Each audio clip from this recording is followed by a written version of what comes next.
I was dead wrong about Geno Smith. I was dead wrong about the Raiders. I thought they had a chance to maybe make a surprise playoff berth. I thought, despite being in a really tough division, I thought they might make some noise. And through the first 5 weeks, that looks completely wrong. Geno Smith, I don't really know what happened. I do think he was very underrated in his time in Seattle. As a Seahawks fan, he definitely covered up some flaws that this Seahawks team had the last couple of years. And I thought because of that, he was pretty underrated. And I thought that was going to be the same thing for this Raiders team.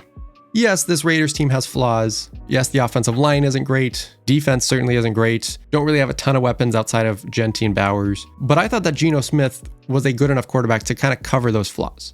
And yet, for some reason, that's not the case this year. We know Geno from the past couple years is kind of a feast or famine guy. He's going to look great, and then he's going to have some pretty bad plays. And I thought that was going to continue. But this year, we're getting even more of the bad plays, and we're just not getting enough good Geno Smith. He leads the league in interceptions with 9. He only had 11, 9, and 15 in the 3 years with Seattle. And when you look at some of the interceptions, they are some of the worst interceptions you'll see this year. Now, it's easy to point to and say, well, maybe he's just falling back into the old Geno Smith. Whatever happened in Seattle was just a good fit.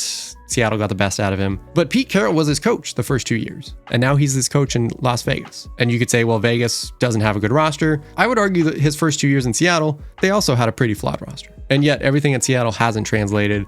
The Raiders look like a mess. Who knows how long Pete will be able to stick with him. I'm still holding out hope, but it has not looked good this first month.